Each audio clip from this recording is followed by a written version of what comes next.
నమస్కారం metro news కి స్వాగతం. ముందుగా ముఖ్యాంశాలు. టీడీపీ కేంద్ర కార్యాలయంలో సీఎం చంద్రబాబు వినతుల స్వీకరణ, వైద్య పరిస్థితుల రివ్యూ, పలువురికి సాయం అందజేత.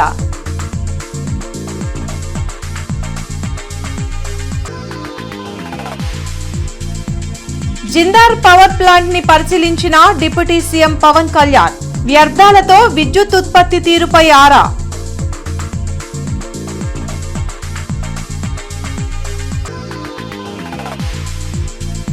కురుమ సంఘం ఆధ్వర్యంలో ప్రతిభా పురస్కారాలు ప్రదానం, విద్య ద్వారానే అభివృద్ధి సాధ్యమన్న మంత్రి సవిత.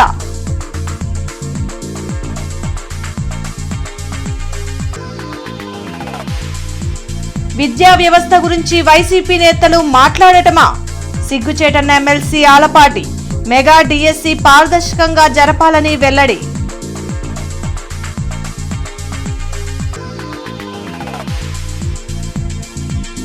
మెగా డిఎస్సిపై వైసీపీ విష ప్రచారం, అంబేద్కర్ విగ్రహం వద్ద నిరసనల పర్వం.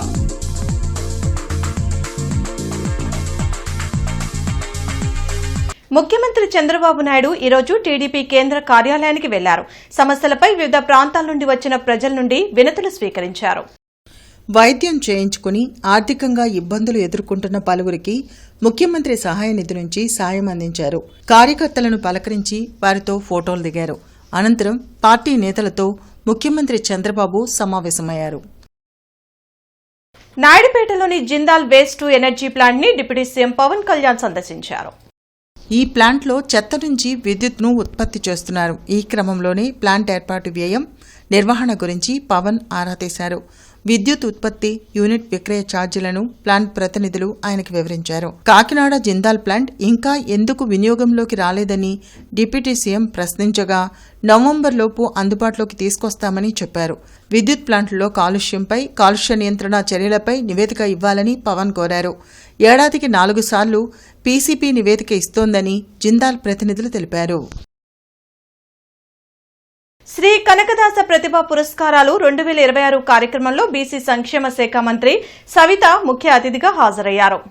సంగడిగుండలో ది క్యాపిటల్ అమరావతి కురుమ సంఘం కమిటీ ఆధ్వర్యంలో 10వ తరగతి ఇంటర్లో ప్రతిభ కనబర్చిన విద్యార్థులకు 5 లక్షల విలువైన ప్రోత్సాహక బహుమతులు మంత్రి సవిత అందించారు. ఈ సందర్భంగా ఆమె మాట్లాడుతూ విద్య ద్వారానే యువత అన్ని విధాలా అభివృద్ధి చెందగలరని తెలిపారు.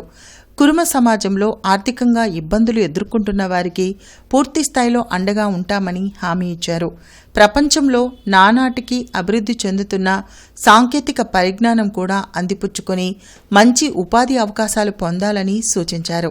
ఈ కార్యక్రమంలో కురుమ సంఘం నాయకులు సత్యనారాయణ తదితరులు పాల్గొన్నారు.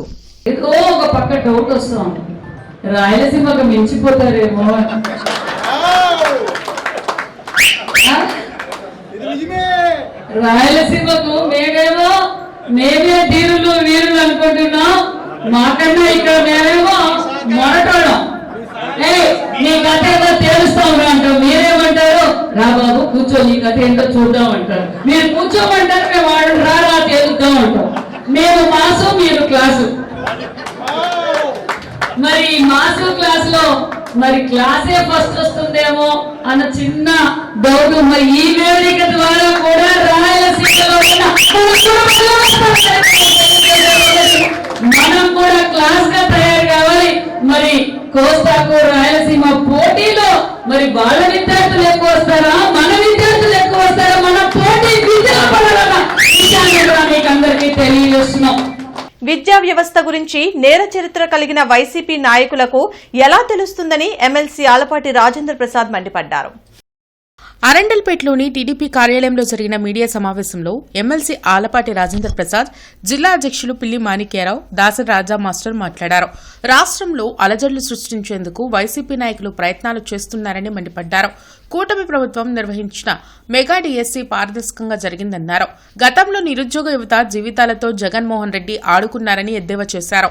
ఇరిగేషన్ మంత్రిగా పనిచేసిన అంబటి రాంబాబు పోలవరం గురించి అవగాహన లేక దాన్ని నాశనం చేశారని దుయ్యబట్టారు. మెగా డిఎస్సి ద్వారా 16,347 ఉద్యోగాలు కల్పించిన ఘనత కూటమి ప్రభుత్వాందే అని అన్నారు. మెగా డిఎస్సిలో మోసాలు జరిగినాయి, మెగా డిఎస్సిలో పలానా ఆయనకి ఉద్యోగం ఇవ్వలా. అసలు మెగా డిఎస్సి అసలు నువ్వు ఉన్నప్పుడు ఎప్పుడైనా జరిపావా? అసలు నీకు మెగా డిఎస్సి మీద అవగాహన ఉందా? ఎన్నికల ముందు నువ్వేం చెప్పావు? ఎన్నికల్లో గెలిచిన 5 ఏళ్లలో నువ్వెందుకు ఇవ్వలేకపోయావు? ఈ రోజున మెగా డిఎస్సి ఎన్నికల ముందు ఏదైతే చెప్పి ఎన్నికలతో గెలిచిన తర్వాత తొలి సంతకం చేసినటువంటి సంతకం ఏంటంటే మెగా డిఎస్సి. నీకు ఏం మాట్లాడాలో తెలీదు. ఇప్పుడే రాంబాబు గారి గురించి మాట్లాడుతూ ఉన్నాడు. నువ్వు పోలవరంలో నీ యొక్క ఇరిగేషన్ శాఖ మార్చులుగా ఉంటే నువ్వేం చేయాలో నీకు తెలీదు. ఆ రకంగా ఇరిగేషన్ని పూర్తిగా నాశనం చేసి పోలవరం డ్యామును నాశనం చేసి పోలవరం ఏనాడైతే ఈ రాష్ట్ర ప్రజలకు జీవనాడి అనుకున్నామో అలాంటి జీవకరైనటువంటి పోలవరాన్ని నాశనం చేసినటువంటి నాయక నువ్వు ఏం మాట్లాడతావో నీకు తెలియదు. మన నగరం మన బాధ్యత అనే నినాదంతో ఆపరేషన్ క్లీన్ స్వీప్ లో నగర ప్రజలు విస్తృతంగా భాగస్వాములు కావాలని నగర కమిషనర్ మయూర్ అశోక్ పిలుపునిచ్చారు. రాష్ట్ర ప్రభుత్వ ఆదేశాల మేరకు స్వర్ణాంధ్ర స్వచ్ఛాంధ్ర సాధనలో భాగంగా ఆపరేషన్ క్లీన్ స్వీప్ 2వ వారం కార్యాచరణ మేరకు ఈ నెల 30వ తేదీ నుంచి జూన్ 4వ తేదీ వరకు నగరంలోని అన్ని వార్డుల్లో డ్రైన్ క్లీనింగ్ కార్యక్రమాలు చేపట్టడంలో భాగంగా స్థానిక ఐపీడీ కాలనీలోని సత్యసాయి ట్రస్ట్ వద్ద అవుట్ఫాల్ డ్రైన్ క్లీనింగ్ పనులను కమిషనర్ స్వయంగా పరిశీలించారు. నగరంలోని అన్ని వార్డుల్లో పూర్తి స్థాయిలో జరగాలని ప్రజారోగ్య అధికారులను ఆయన ఆదేశించారు.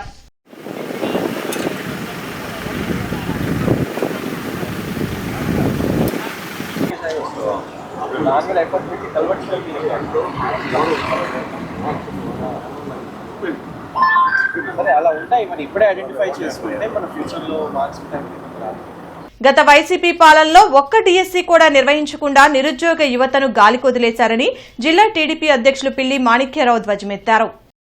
లాడ్జీ సెంటర్లోని అంబేద్కర్ విగ్రహం వద్ద టీడీపీ శ్రేణులు ఆందోళన కార్యక్రమం నిర్వహించారు. ఈ సందర్భంగా జిల్లా అధ్యక్షులు పిల్లి మాణిక్యరావు మాట్లాడుతూ కూటమి ప్రభుత్వం మెగా డీఎస్సీ ద్వారా వేలాది మందికి టీచర్ పోస్టులు ఇస్తే వైసీపీ నాయకులు విషప్రచారం చేస్తున్నారని మండిపడ్డారు.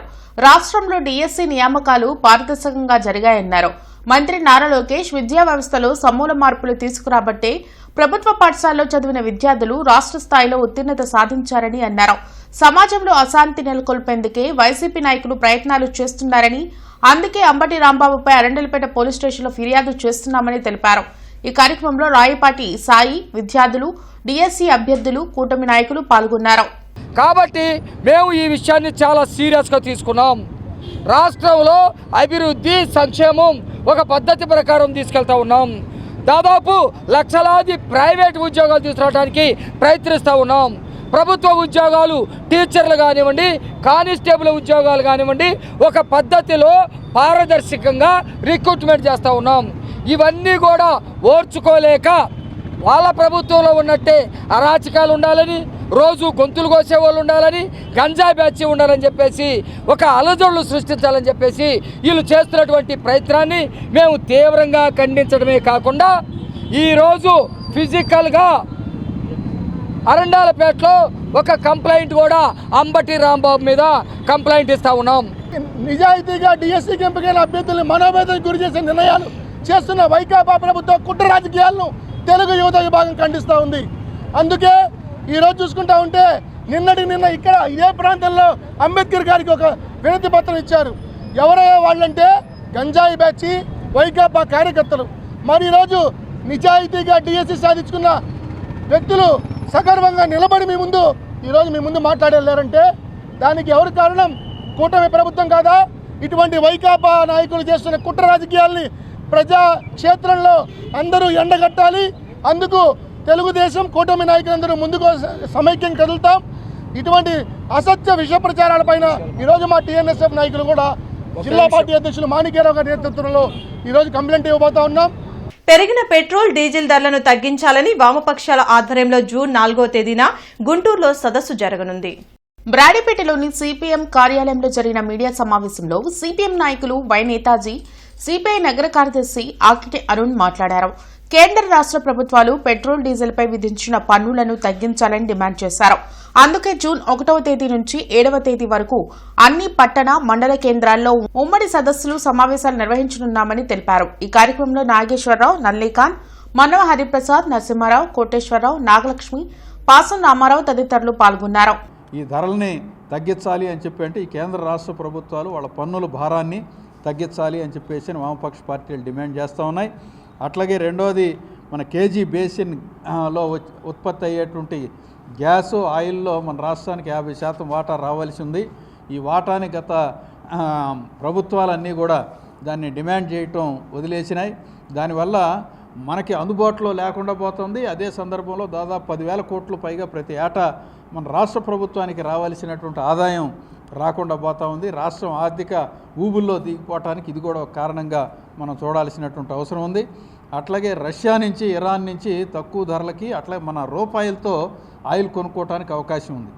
అమెరికా ఆదేశాలకు తలొగ్గినటువంటి మోడీ ఇవాళ వాటిని స్థానంలో డాలర్లలో అట్లాగే ఎక్కువ రేటుకి అమెరికా నుంచి కొనుగోలు చేస్తూ ఉన్నాడు. దానివల్ల కూడా ప్రజల మీద భారం పడతా ఉంది. కాబట్టి రష్యా నుంచి అట్లాగే ఇరాన్ నుంచి ఈ తక్కువ రేటుకు వచ్చేటువంటి ఆయిల్, గ్యాస్ కొనుగోలు చేయటాన్ని కొనసాగించాలి, ఒత్తిడికి తలగకూడదు అని చెప్పేసి అనేటువంటి వామపక్షాలు డిమాండ్ చేస్తూ ఉన్నాయి. ప్రజలు ఎదుర్కొంటున్నటువంటి సమస్యల్ని పరిష్కరించే దిశగా ప్రజా సమస్యలపైన పోరాటాలు చేసేటువంటి వామపక్ష పార్టీలు, ఎర్ర జెండాలు ఐక్యంగా పోరాటాలకి సిద్ధమవుతూ ఉన్నాయి.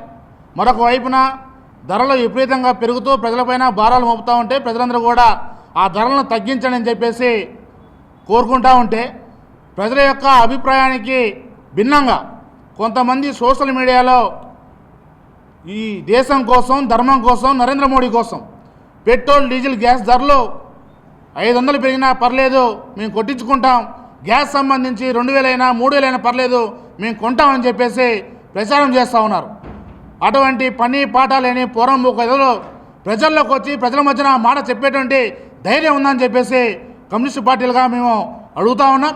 రానున్న ఎన్నికల్లో మహిళలకు 33% రిజర్వేషన్ కల్పించిన ముఖ్యమంత్రి చంద్రబాబు నాయుడు, మంత్రి లోకేష్ చిత్రపటాలకు తెలుగు మహిళలు పాలాభిషేకం చేసి ధన్యవాదాలు తెలిపారు.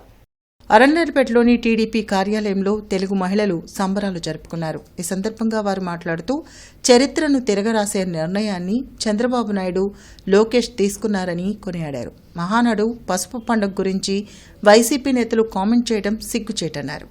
ఆనాడు మహిళలకు ఎన్టీఆర్ ఆస్తిలో సగభాగం వాటా కల్పిస్తే నేడు చంద్రబాబు నాయుడు మహిళలకు రాజకీయాల్లో 33% రిజర్వేషన్ కల్పించారని సంతోషం వ్యక్తం చేశారు. ఈ కార్యక్రమంలో తెలుగు మహిళలు పాల్గొన్నారు. గౌరవ ప్రధాని గారి పిలుపు మేరకు ఆయిల్, ఇంధన పొదుపు అవన్నీ దృష్టిలో పెట్టుకొని మహానాడు అనేది మహా పండుగ, అది పసుపు పండుగ. 44 సంవత్సరాల నుంచి ఈ పార్టీ స్థాపించిన దగ్గర నుంచి కూడా సగర్వంగా తెలుగు వాళ్ళందరూ కూడా మా పండుగ, మా పసుపు పండుగ అని చెప్పుకొని పసుపు చొక్కాలు వేసుకోకపోయినా కూడా పసుపు నీళ్ళల్లో చొక్కాలు తడుపుకొని వేసుకొని వచ్చే పండుగ ఈ పసుపు పండుగ. ఈ పసుపు పండుగ గురించి మీరు కామెంట్ చేస్తున్నారంటే నిజంగా వీళ్ళకి బుద్ధి ఉందా? ఒక పక్కన తల్లినేమో పార్టీ పదవుల నుంచి తీసేసి, చెల్లినేమో ఆస్తి ఇవ్వకుండా బయటికి తరిమేసి, ఇంకో చెల్లేమో నా తండ్రి హత్య కేసు తేల్చండి, నా తండ్రిని హత్య చేసింది వీళ్ళే అన్నా కూడా ఈయన ముఖ్యమంత్రిగా ఉండి కూడా పట్టించుకొని ఈ జగన్మోహన్ రెడ్డి అంటుకో ఈరోజు చంద్రబాబు గారి గురించి, లోకేష్ గారి గురించి మాట్లాడుతున్నారంటే నిజంగా వీళ్ళకి సిగ్గు. నారా లోకేష్ అన్న గారు వర్కింగ్ ప్రెసిడెంట్ అయిన ఒక నెలన్నర రోజుల్లోనే మాకు అనగా ఆంధ్ర రాష్ట్రంలో ఉన్న తెలుగు మహిళా మనులందరికీ కూడా ఒక శుభసూచకమైనటువంటి విషయాన్ని మహానాడులో మా పసుపు పండుగలో తెలియజేయడం జరిగింది. అదేమంటే 33% రిజర్వేషన్. ఆడబిడ్డలను ఆస్తికర్తలుగా నందమూరి రామారావు గారు, ఎన్టీఆర్ గారు చేస్తే, వ్యాపారవేత్తలుగా చంద్రబాబు నాయుడు గారు చేస్తే, లోకేష్ అన్న గారు ఏకంగా రాజకీయ హక్కును కల్పించినటువంటి వైనం. అంటే ఆడబిడ్డలకు మహిళ విలువ తెలిసినటువంటి వాళ్ళు, ఆడబిడ్డ విలువ, గౌరవం, ఆడబిడ్డ ఆత్మాభిమానంతో తలెత్తుకోవాలని అని మాటల్లో చెప్పటం కాదు, చేతల్లో చూపించే చిత్తశుద్ధి కలిగినటువంటి పార్టీ తెలుగుదేశం పార్టీ అని చెప్పి నిరూపించడం జరిగింది లోకేష్ అన్న చెప్పినట్టు. ఆంధ్రప్రదేశ్ రైతు సంఘం గుంటూరు జిల్లా సమావేశం అధ్యక్షులు కొల్లి రంగారెడ్డి అధ్యక్షతన ఈరోజు కొత్తపేట మల్లేలింగంలో జరిగింది. ఈ సమావేశంలో రైతాంగ సమస్యల మీద జిల్లా రైతు సంఘం ప్రధాన కార్యదర్శి పచ్చల శివాజీ, కార్యదర్శి యార్లగడ్డ వెంకటేశ్వరరావు, కౌలు రైతు సంఘం అధ్యక్ష కార్యదర్శులు కంజుల విఠలరెడ్డి, పివి జగన్నాథం తదితరులు రైతులు, కౌలు రైతులు ఎదుర్కొంటున్న సమస్యలపై చర్చించారు. ఈ సమావేశానికి ముఖ్య అతిథిగా పాల్గొన్న సిపిఐ జాతీయ కార్యవర్గ సభ్యులు ముప్పాళ్ల నాగేశ్వరరావు మాట్లాడుతూ వ్యవసాయ రంగానికి వినియోగించే ట్రాక్టర్లకు, ఆయిల్ ఇంజిన్లకు డీజిల్ లీటర్ 30 రూపాయల చొప్పున సరఫరా చేయాలని రైతాంగం కోరికని, కేంద్ర రాష్ట్ర ప్రభుత్వాలు దీనిపై స్పందించాలని కేంద్ర రాష్ట్ర మంత్రులకు, పార్లమెంటు సభ్యులకు విజ్ఞప్తి చేశారు.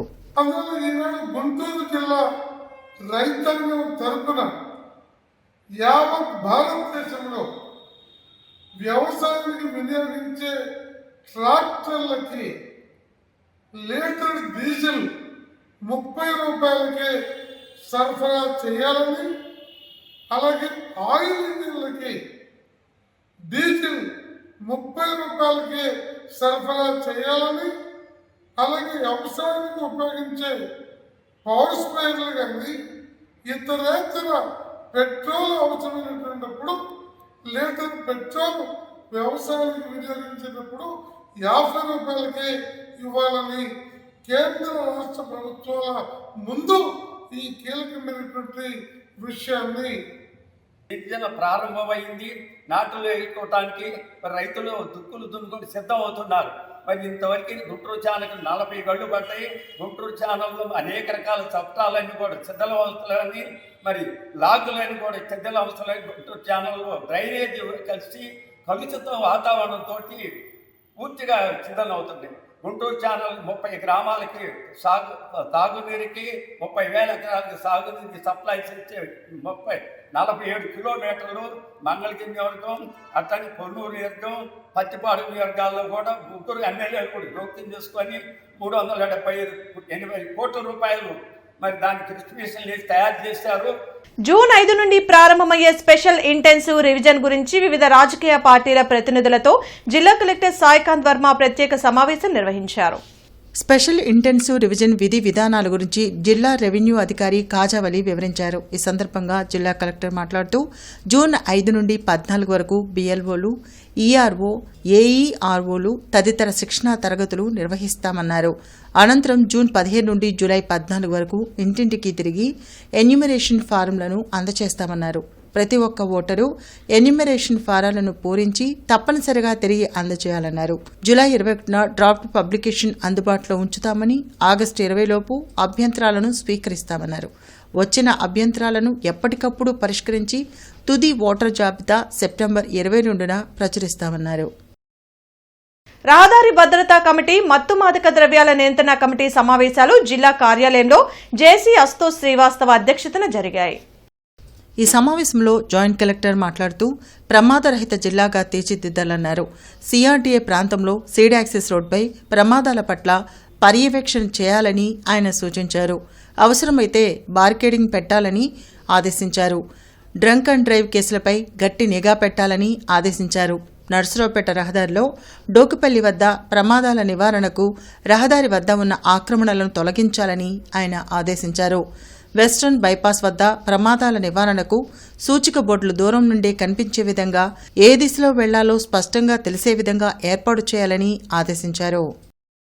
సాయి శృతి మ్యూజిక్ అకాడమీ వారి 39వ వార్షికోత్సవ వేడుకలు అన్నమయ్య కళావేదికలో వైభవంగా జరిగాయి. గార్డెన్స్లోని శ్రీ కంచి కామకోటి పీఠ శ్రీ వెంకటేశ్వర స్వామి దేవస్థానంలో సాయి శృతి మ్యూజిక్ అకాడమీ వారి వార్షికోత్సవ కార్యక్రమాన్ని చైర్మన్ మస్తానయ్య జ్యోతి ప్రజ్వలన చేసి ప్రారంభించారు. అనంతరం సాయి శృతి మ్యూజిక్ అకాడమీ విద్యార్థులు నిర్వహించిన కచేరీలు, ఆహుతులను విశేషంగా ఆకట్టుకున్నాయి. ఈ సందర్భంగా నిర్వాహకురాలు సాయి శృతి మాట్లాడుతూ మా అకాడమీలో 12 వాయిద్యాలపై శిక్షణ ఇస్తున్నామని తెలిపారు. విద్యతో పాటు నేటి యువతకు సంగీతంలో కూడా ప్రవేశం ఉంటే వారి జీవన విధానం అద్భుతంగా ఉంటుందన్నారు. ఈ కార్యక్రమంలో ఆర్ ప్రేమ్ కుమార్, ఆలయ కమిటీ సభ్యులు ఉమామహేశ్వరరావు, నాగేశ్వరరావు తదితరులు పాల్గొన్నారు. నేను సాయి శృతి మ్యూజిక్ అకాడమీ మా ఫాదర్ లీడ్ చేస్తున్నారు. It's been 39 years now. 39 years నుంచి ఈ ఇన్స్టిట్యూట్ అనేది రన్ అవుతూ ఉంది. అన్ని ఇన్స్ట్రుమెంట్స్ నేర్పించడం జరుగుతుంది ఇక్కడ. వోకల్ అది కాకుండా అన్ని ఏదైనా ఏ ఇన్స్ట్రుమెంట్ అయినా కీబోర్డ్, గిటార్, మ్యాండలిన్, వైలిన్, మృదంగం, తబలా, జాజ్ ఏదైనా what ever you want you can learn here. ఇవి కాక కొత్త ఇన్స్ట్రుమెంట్ ఏదైనా కూడా if you wanted to explore అది కూడా ఎక్స్ప్లోర్ చేయొచ్చు. వీ క్యాన్ అంటే ఆ ఇన్స్ట్రుమెంట్ ఎక్స్ప్లోర్ చేశాక అది సార్ టీచ్ చేయగలిగే క్యాపబిలిటీ ఉంది. అండ్ అది కాక పిల్లలు కూడా ఇప్పుడు స్టడీస్తో పాటు they have to have some extra curricular activity. అది లేకపోతే టుమారోస్ ఇప్పుడు ఎడ్యుకేషన్ ఆర్ జనరేషన్ ఉన్నప్పటికీ వాళ్ళ స్టడీస్తో పాటుగా వాళ్ళకి stress buster or some other extra curricular activity లేకపోతే they cannot relieve themselves. So commissioner chamber నందు రానున్న వర్షాకాలంలో గ్రీనరీ అభివృద్ధి మరియు తీసుకోవాల్సిన ముందస్తు చర్యలపై కమిషనర్ మయూర్ అశోక్ వివిధ విభాగాధిపతులతో ప్రత్యేక సమావేశం నిర్వహించారు. ఈ సందర్భంగా కమిషనర్ మయూర్ అశోక్ మాట్లాడుతూ రానున్న వర్షాకాలంలో గుంటూరు నగరంలో గ్రీనరీని అభివృద్ధి చేయడానికి పార్కులు మరియు సెంట్రల్ డివైడర్లలో మొక్కలను విరివిగా నాటాలని, పార్కులో ఉన్న సిబ్బంది అందరికీ విధులు కేటాయించాలని ఆదేశించారు. అలాగే అత్యవసర సమయాల్లో భారీ గాలులతో వర్షాలు కురిసే సమయాల్లో, భారీ వృక్షాలు పడిపోయే సమయాల్లో నగరపాలక సంస్థ అధికారులు, అటవీశాఖ అధికారులు సంయుక్తంగా ప్రత్యేక బృందాలను ఏర్పాటు చేసి వాటిని తొలగించడానికి చర్యలు తీసుకోవాలని, అందుకు అవసరమైన సామగ్రిని బుధవారం నాటికి సిద్ధం చేసుకోవాలని అధికారులను ఆదేశించారు. గుంటూరు జిల్లా సమాచార శాఖ కార్యాలయంలో 36 సంవత్సరాల పాటు సుదీర్ఘంగా ఆఫీస్ సబార్డినేటర్ గా సేవలందించి పదవీ విరమణ చేసిన కుర్రా రంగారావుకి సమాచార శాఖ సిబ్బంది ఆత్మీయ వీడ్కోలు పలికారు. ఈ సందర్భంగా జిల్లా సమాచార పౌర సంబంధాల అధికారి రమేష్ మాట్లాడుతూ కార్యాలయ విధుల పట్ల బాధ్యత, కష్టపడి పనిచేసే తత్వం రంగారావు సొంతమని కొనియాడారు. బులెటిన్ ముగించే ముందు ముఖ్యాంశాలు మరోసారి. టీడీపీ కేంద్ర కార్యాలయంలో సీఎం చంద్రబాబు వినతుల స్వీకరణ, వైద్య పరిస్థితుల రివ్యూ, పలువురికి సాయం అందజేత.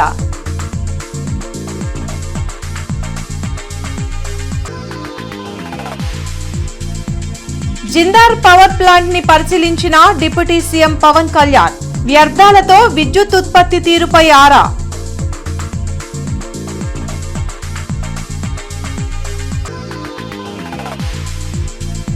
కురుమ సంఘం ఆధ్వర్యంలో ప్రతిభా పురస్కారాలు ప్రదానం, విద్య ద్వారానే అభివృద్ధి సాధ్యమన్న మంత్రి సవిత.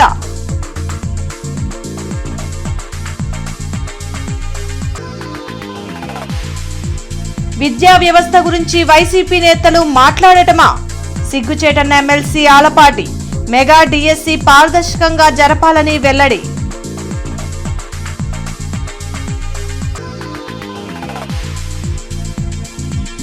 మెగా డిఎస్సిపై వైసీపీ విష ప్రచారం, అంబేద్కర్ విగ్రహం వద్ద నిరసనల పర్వం.